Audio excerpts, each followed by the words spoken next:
Scrappy Peeps, Suzanna here today for a cherry on top to share with you this traveler's notebook layout created with the Autumn Archives collection by Kelly Banks for Spellbinders. So this month's theme is Sweet Treat, and my sweet treat is an apple cider donut. Well, actually a half dozen of apple cider donuts. And I'm working in my Random About Me Traveler's Notebook. So I have the 12 by 12 sheets of patterned paper from Kelly's collection, and I have cut that down to fit my notebook. So my notebook is 8 inches tall by 4 7/8 inches wide, and then it has rounded corners. So I am using my We Are Memory Keepers corner punch to cut the medium size roundings out of the corners of those pages. And because this is going into an actual traveler's notebook and not into a binder, I am using my double-sided adhesive for the inner edges. It just gives a much snugger fit, especially as the book tends to get, or the books tend to get very, very fat. And so this just gives it a more durability as you open and close the book and as the book gets fatter. So that is going on the inner edges, and then just my regular adhesive on the outside edges there. So simply wallpapering the book, basically, is what that is. So I've got the wood grain on the right-hand side, and then that plaid on the left-hand side.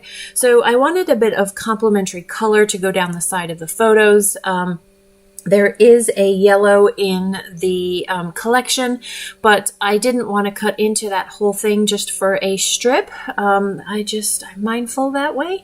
So I happened to have this piece of Echo Park scrap sitting on my desk from a previous project, so I decided to use that, and then just used a scallop punch down the edge there, just to give it a little bit of variety. I think with the diagonal of the plaid going the direction that it's going, I wanted that straight up and down to be a little bit more textured to break up the competition for patterns there. So 2 3x4 photos. The top one is of the apple cider donut bus, and then the second one is of the bag full of the half dozen apple cider donuts that we had. So if you happen to be in Richmond for some reason and or live in Richmond, I highly recommend on Saturdays the RVA Big Market at Bryan Park. They have the literal best apple cider donuts. So I think it's called First Stop Donuts is the name of the company that runs that truck. They are the freshest donuts. They just melt in your mouth. Oh, I can't say enough about them. Anyway, in the meantime, while I've been going on about my yummy donuts, I have pulled a few ephemera elements from Kelly's collection. So these are the cardstock die cuts. With the collection, you have the option of the cardstock die cuts, the chipboard die cuts, as well as some chipboard alphas. Normally, I would want to use those chipboard alphas on my pages, but I don't really like chipboard in my traveler's notebooks, again, because of how thick they get. And so you will see I will use one piece, but it is thin chipboard. So I want this space over here for the title and for journaling. So I literally just have a piece of white smooth basil cardstock. And then I'm going to put this giant floral at the top there just for some decor. I love the colors of this collection. They're so good. Also, you have the option of that metal die on the left-hand side. It is Spellbinders, right? So of course it would make sense that there are dies. So I am going to pull cardstocks from my stash to coordinate with the colors in the collection to cut out apple cider donut, and I'm going to do it in 3 different colors. But in the meantime, I really wanted something at the bottom of that page there on the right hand side, and so this is where I go with the chipboard because the little elements were just too small. I really wanted something horizontal, sort of grounding for the bottom of that journal space there.